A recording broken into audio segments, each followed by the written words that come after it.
তব আখলাক করেছে খোদা সুমহান, সুন্দর অবয়ব করেছে রহমান। আলহামদুলিল্লাহি রাব্বিল আলামিন ওয়াসসালাতু ওয়াসসালামু আলা খাতামিন নাবিয়্যিন, আম্মা বা'দ, ফাআউযু বিল্লাহি মিনাশ শাইতানির রাজীম, বিসমিল্লাহির রহমানির রহিম। আসসালাতু ওয়াসসালামু আলাইকা ইয়া রাসূলুল্লাহ, আসসালাতু ওয়াসসালামু আলাইকা ইয়া হাবিবাল্লাহ, আসসালাতু ওয়াসসালামু আলাইকা ইয়া নবিয়াল্লাহ ওয়া আলা আলিকা ওয়া সাহাবিকা ইয়া নূরাল্লাহ। মাদিনী চ্যানেলের দর্শক শ্রোতা, আপনাদের সবাইকে অনেক অনেক শুভেচ্ছা ও স্বাগতম মাদিনী চ্যানেল বাংলার ধারাবাহিক অনুষ্ঠান সিরাতে মুস্তাফা সাল্লাল্লাহু তাআলা আলাইহি ওয়া আলিহি ওয়াসাল্লামে। জি মাদিনী চ্যানেলের দর্শক শ্রোতা, এই অনুষ্ঠানে প্রিয় নবী রাসূল আরবি সাল্লাল্লাহু আলাইহি ওয়া আলিহি ওয়াসাল্লামের পবিত্র সিরাত তথা বরকতময় জীবনী সম্পর্কে আলোচনা করে থাকি এবং নবী করিম সাল্লাল্লাহু তাআলা আলাইহি ওয়া আলিহি ওয়াসাল্লামের জীবনীকে আমরা ধারাবাহিকভাবে নবী করিম সাল্লাল্লাহু আলাইহি ওয়াসাল্লামের জীবনীর প্রতিটি অংশকে এর প্রতিটি পর্বে ধারাবাহিকভাবে আলোচনা করছি এবং এর মধ্যে আমাদের জন্য কি শিক্ষণীয় মদিনী ফুল রয়েছে, কি আদর্শ রয়েছে, যেগুলো আমরা নিজেদের জীবনে বাস্তবায়ন করে ইহকাল ও পরকালে সফল কাম হতে পারবো, সেই বিষয়গুলো নিয়েও আলোচনা করি এবং সেগুলো আলোচনা করার মাধ্যমে আমরা কিভাবে নিজেদের ব্যক্তি জীবনে সেগুলো প্রয়োগ ঘটাতে পারবো, সেই বিষয় নিয়েও আমরা এই অনুষ্ঠানে আলোচনা করে থাকি। এরই ধারাবাহিকতায় আজও নবী করিম সাল্লাল্লাহু আলাইহি ওয়া আলিহি ওয়াসাল্লামের জীবনীর একটি অংশ সম্পর্কে আমরা আলোচনা করব এবং এর মধ্যে আমাদের জন্য কি শিক্ষণীয় মদিনী ফুল রয়েছে তাও জানার চেষ্টা করব। আলোচনা শুরু করার পূর্বে আসুন দুরূদ শরীফের একটি চমৎকার ফজিলত শুনে নিই। ক্বালা রাসূলুল্লাহ সাল্লাল্লাহু আলাইহি ওয়া আলিহি ওয়াসাল্লাম, আকসিরুস সালাতা আলাইয়া ফা ইন্না সালাতাকুম আলাইয়া মাগফিরাতুন লি যুনুবিকুম। নবী করিম রউফুর রহিম সাল্লাল্লাহু তাআলা আলাইহি ওয়া আলিহি ওয়াসাল্লাম ইরশাদ করেছেন, তোমরা আমার উপর অধিক হারে দুরূদ শরীফ পাঠ করো, কেননা তোমাদের আমার প্রতি দুরূদ শরীফ পাঠ করা তোমাদের জন্য গুনাহের মাগফিরাত স্বরূপ। জি মাদিনী চ্যানেলের দর্শক শ্রোতা, যদি দুরূদ শরীফ পাঠ করি তাহলে এর মাধ্যমে সগীরা গুনাহগুলো ক্ষমা হয়ে যায়। আমরা যে ভুল ভ্রান্তিগুলো করে ফেলি, ছোট ছোট গুনাহ শয়তানের কুমন্ত্রণায় জানা অজানা বশত বিভিন্নভাবে হয়ে যায়, তো এগুলো যদি আমরা ক্ষমা করাতে চাই তাহলে আল্লাহ তাআলা যেন এগুলো মাফ করে দেয়, এরকম ফজিলত যদি আমরা চাই তাহলে আমাদেরকে অধিক হারে দুরূদ শরীফ পাঠ করতে হবে। আল্লাহ তাআলা আমাদেরকে অধিক হারে দুরূদ শরীফ পাঠ করার তৌফিক দান করুক। সাল্লু আলাল হাবিব সাল্লাল্লাহু তাআলা আলা মুহাম্মদ সাল্লাল্লাহু আলাইহি ওয়া আলিহি ওয়াসাল্লাম। মাদিনী চ্যানেলের দর্শক শ্রোতা, আপনারা দেখছেন সিরাতে মুস্তাফা সাল্লাল্লাহু তাআলা আলাইহি ওয়া আলিহি ওয়াসাল্লাম। আর আজ আমরা এই পর্বে নবী করিম সাল্লাল্লাহু তাআলা আলাইহি ওয়া আলিহি ওয়াসাল্লামের সম্পর্কে কিছু ঘটনা জানব এবং অষ্টম হিজরিতে যে ঘটনাগুলো ঘটেছে সেই কিছু কিছু ঘটনার সংক্ষিপ্ত বিবরণী এই পর্বের মাধ্যমে আমরা জানব। মাদিনী চ্যানেলের দর্শক শ্রোতা, এর পূর্বের পর্বে আমরা আলোচনা করেছিলাম যে যখন তায়েফের যুদ্ধ হয় এবং তায়েফের যুদ্ধের পরবর্তী সময়ে তায়েফ থেকে নবী করিম সাল্লাল্লাহু আলাইহি ওয়া আলিহি ওয়াসাল্লাম জি'রানা নামক জায়গায় চলে যান এবং সেখানে গনিমতের অনেক বেশি ধন সম্পত্তি ছিল, মাল সম্পদ ছিল। তো নবী করিম সাল্লাল্লাহু আলাইহি ওয়া আলিহি ওয়াসাল্লাম সেগুলো বন্টন করে দেন এবং বন্টন করার পর কিছু ঘটনা ঘটে আনসারদের সাথে। সেই বিষয় সম্পর্কে আপনারা জানতে চাইলে অবশ্যই পূর্বের পর্বে দেখতে হবে যে নবী করিম সাল্লাল্লাহু আলাইহি ওয়া আলিহি ওয়াসাল্লাম কীভাবে সাহাবাদেরকে পরিচালনা করতেন এবং আমরা কিভাবে সেটা শিখতে পারি। তো এটা দেখার জন্য আপনারা মাদিনী চ্যানেল বাংলার ইউটিউব চ্যানেলে গিয়ে সিরাতে মুস্তাফার যে পর্বগুলো রয়েছে সেগুলো থেকে এর পূর্বের পর্বটা দেখতে পারেন।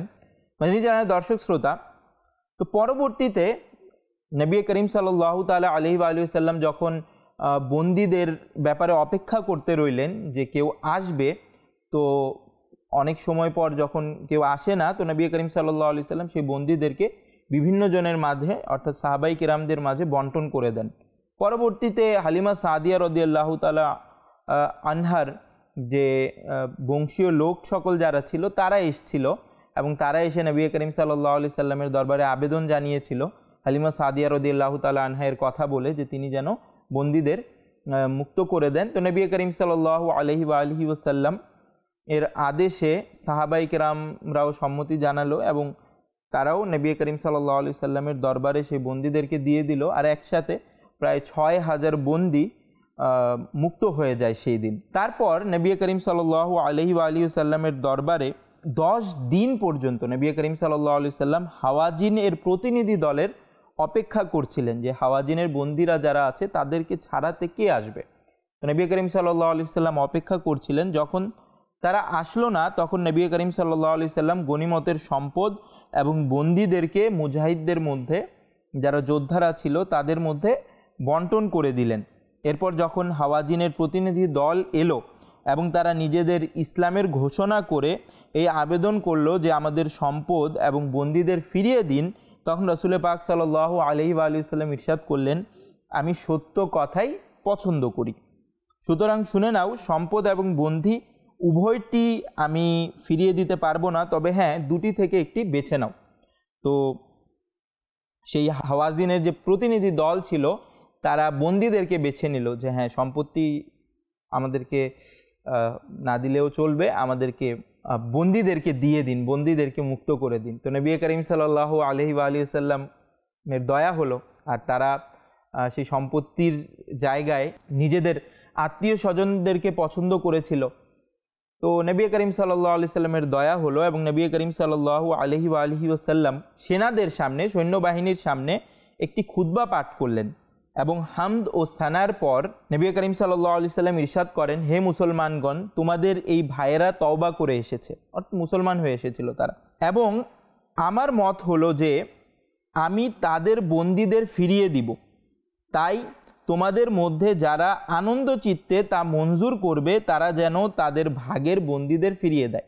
নবী করিম সাল্লাল্লাহু আলাইহি সাল্লামের দয়ার ব্যাপারে পূর্বের পর্বেও বলেছিলাম, এই পর্বেও শুনুন যে নবী করিম সাল্লাল্লাহু আলাইহি সাল্লামের ক্ষমতা সমগ্র সৃষ্টির উপর, কিন্তু নবী করিম সাল্লাল্লাহু আলাইহি সাল্লাম অধিকার দিয়ে দিয়েছেন যে যখন আমি তোমাদেরকে এটা বন্দীদেরকে বন্টন করে দিয়েছি এবং তোমাদের অধিকারে। নবী করিম সাল্লাল্লাহু আলাইহি সাল্লামের দয়া এটা।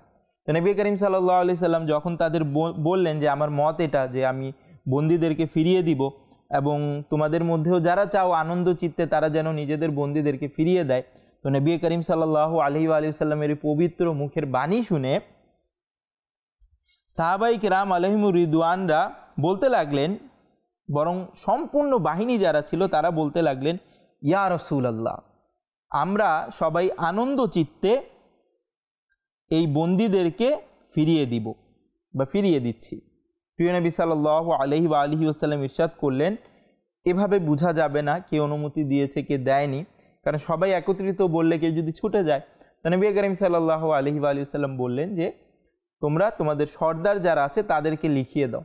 তো যখন তারা নিজেদের সর্দারদেরকে নিজেদের নাম লিখিয়ে দিল যে হ্যাঁ আমি সব আমার বন্দী যারা আমার কাছে যারা বন্দী আছে তাদেরকে মুক্ত করে দিচ্ছি, তো সেই সব প্রত্যেক গোত্রের সর্দাররা প্রিয় নবী সাল্লাল্লাহু আলাইহি সাল্লামের দরবারে উপস্থিত হলো এবং বলল, আমাদের গোত্রের লোকেরা আনন্দে চিত্তে নিজ নিজ ভাগের বন্দীদের ফিরিয়ে দিল।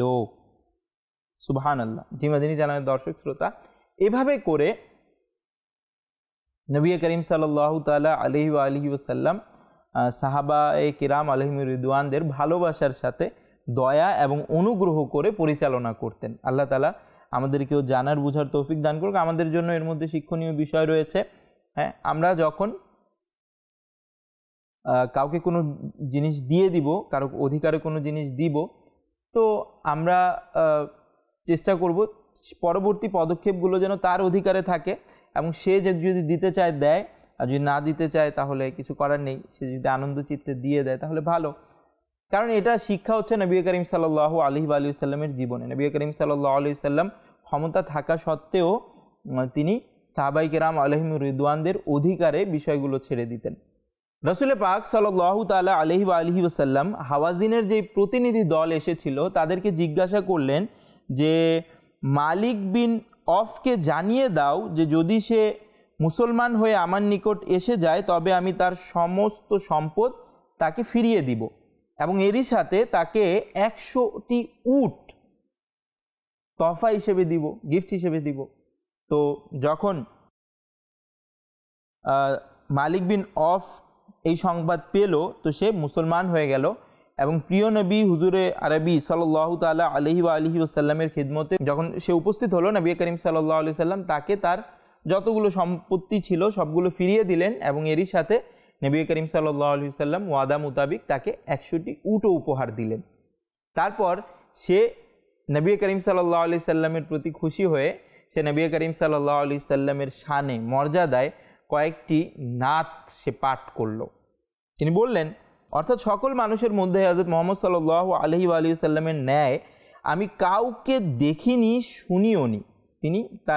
তিনি যে আরবিতে নাত পড়েছিলেন এর অর্থ যে সকল মানুষের মধ্যে আমি নবী করিম সাল্লাল্লাহু আলাইহি ওয়া আলিহি সাল্লামের মধ্যে কাউকে দেখিও নি এবং কাউকে শুনিও নি এরকম কেউ আছে যিনি সবচেয়ে বেশি ওয়াদা পূরণকারী এবং সবচেয়ে বেশি সম্পদ প্রদানকারী। আর যখন তোমরা চাইবে তাকে জিজ্ঞাসা করে নাও, তিনি ভবিষ্যতের সংবাদ বলে দিবেন। তো নবী করিম সাল্লাল্লাহু আলাইহি সাল্লামের শানে বলছেন যে নবী করিম সাল্লাল্লাহু আলাইহি সাল্লাম তো গায়েব জানেন, ভবিষ্যতের সংবাদ জানেন, পরবর্তীতে কি ঘটবে তা নবী করিম সাল্লাল্লাহু আলাইহি সাল্লাম জানেন।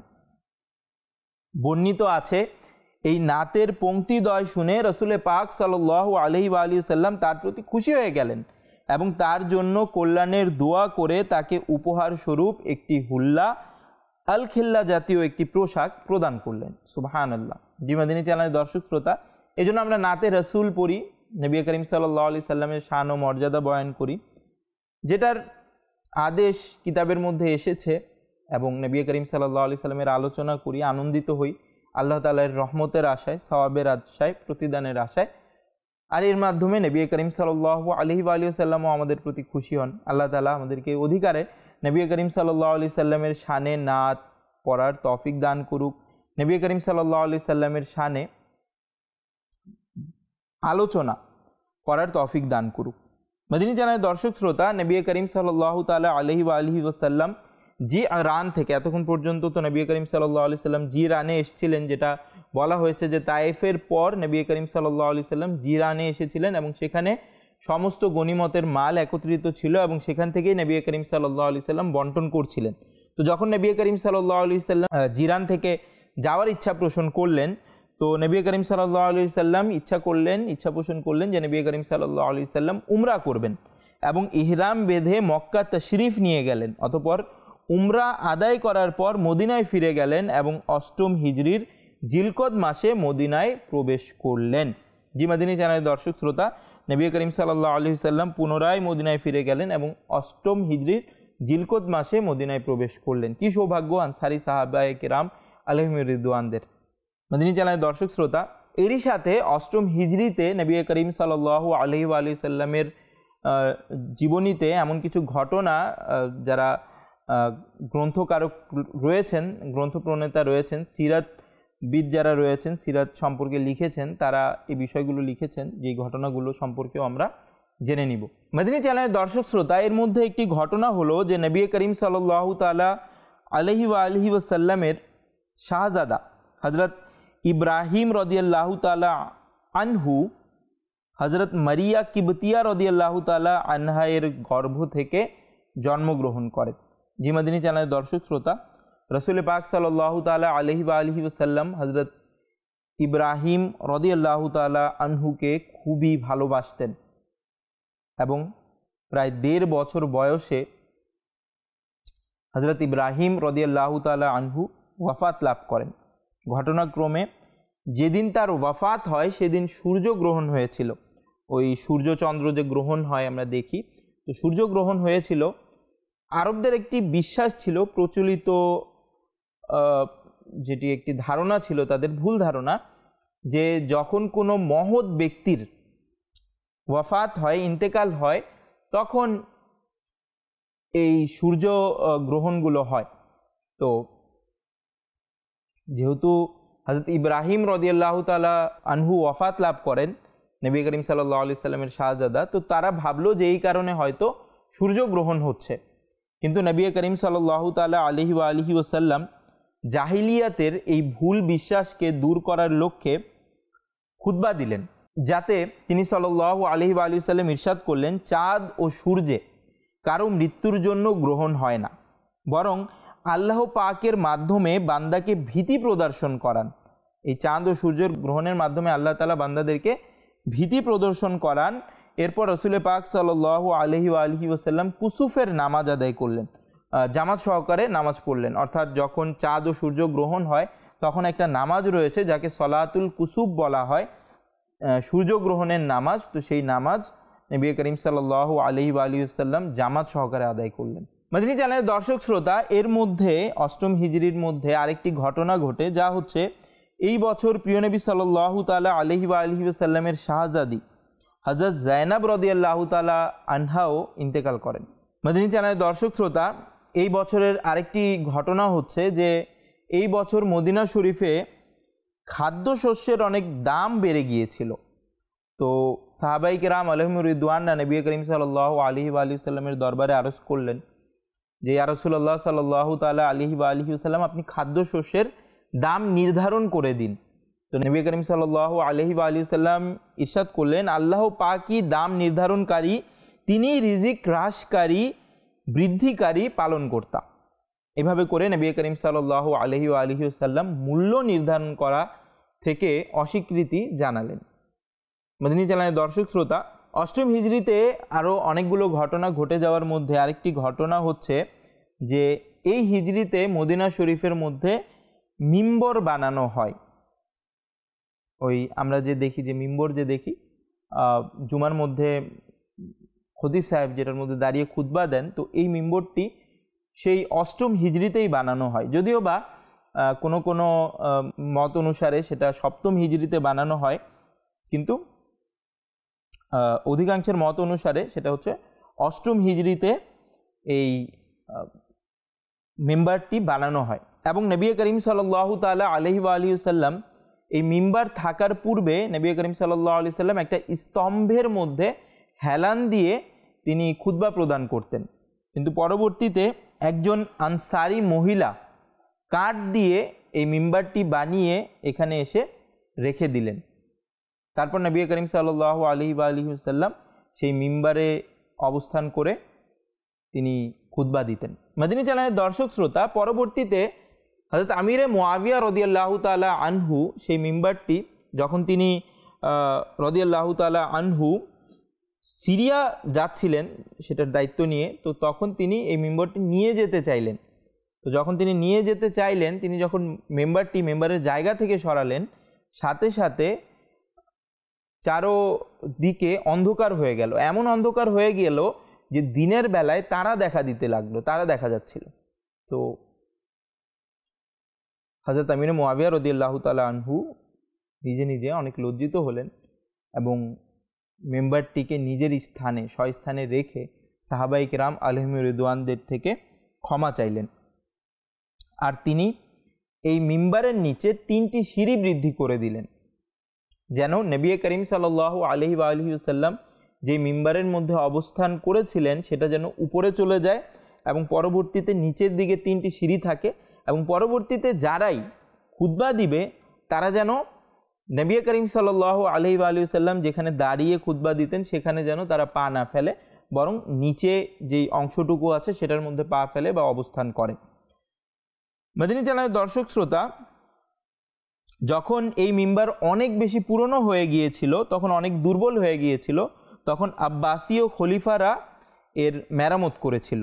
মদিনী চ্যানেলের দর্শক শ্রোতা, অষ্টম হিজরির আরেকটি চমৎকার ঘটনা হচ্ছে এই বছর আব্দুল কায়েস গোত্রের প্রতিনিধি দল হুজুর নবী করিম সাল্লাল্লাহু আলাইহি ওয়াসাল্লামের খেদমতে উপস্থিত হলো।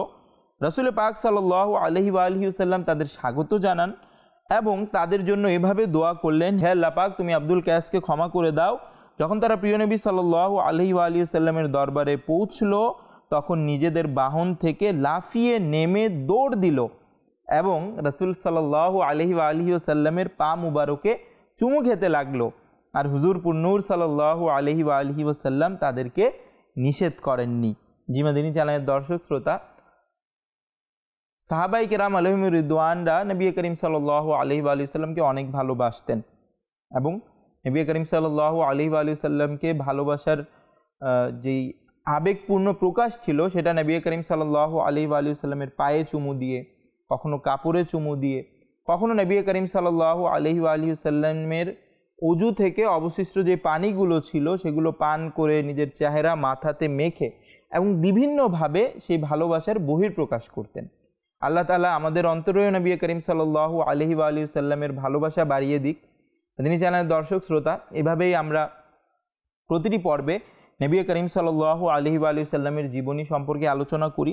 আগামী পর্বেও নবম হিজরিতে ঘটে যাওয়া কিছু ঘটনা সম্পর্কে জানবো, বিস্তারিতভাবে জানবো। তাই আগামী পর্ব দেখার আমন্ত্রণ জানিয়ে বিদায় নিচ্ছি। সল্লু আলাল হাবিব সাল্লাল্লাহু তাআলা আলা মুহাম্মদ সাল্লাল্লাহু আলাইহি ওয়া আলিহি ওয়াসাল্লাম। তব আখলাক করেছে খোদা সুমহান,